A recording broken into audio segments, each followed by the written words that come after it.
Broken trust, the dark psychology behind the Menéndez murders, what drives someone to kill their own parents.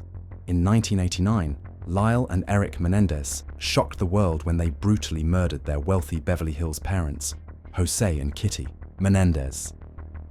On the surface, it seemed like a crime of greed, but beneath the glitz and glamour lay a chilling tale of abuse, betrayal, and survival. Today, we'll uncover the dark psychology behind this infamous case and explore how broken trust can lead to unimaginable consequences. To the outside world, the Menéndez family had it all.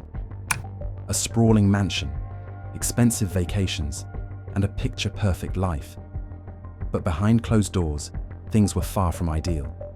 Prosecutors claimed the brothers killed their parents to inherit their $14 million estate.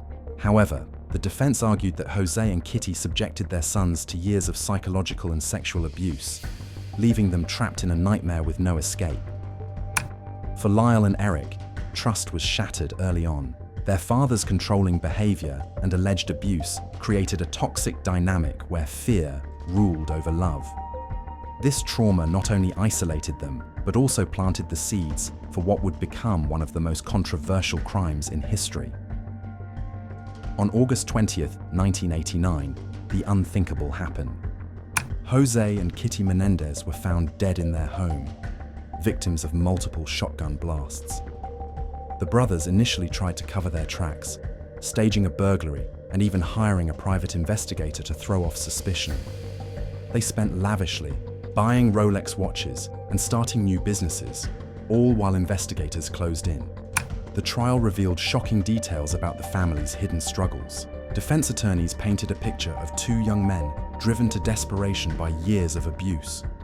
Yet prosecutors countered that greed, not fear, motivated the killings. The jury faced a moral paradox. Were Lyle and Eric victims fighting back against their tormentors, or calculating murderers driven by selfish desires? This case highlights key psychological themes: learned helplessness, where repeated trauma makes individuals feel powerless to change their situation, and intergenerational trauma, which perpetuates cycles of abuse across generations. For Lyle and Eric, these forces collided in devastating ways, blurring the line between victim and perpetrator. In 1996, both brothers were convicted of first-degree murder and sentenced to life in prison without parole. Public opinion remains divided. Some see them as products of a deeply flawed system, while others view them as cold-blooded killers who betrayed their own flesh and blood. So, what can we learn from this tragic story? First, recognize the signs of domestic abuse: emotional, manipulation, isolation, and control tactics. Second, understand how unresolved trauma can shape behavior, often leading to destructive outcomes. And finally, break the silence. Speak up if you suspect someone is suffering behind closed doors. If you found this deep dive into the dark psychology of true crime fascinating, don't forget to subscribe for more stories that uncover the hidden truths behind humanity's darkest moments. Together, let's shine a light on the shadows of our society.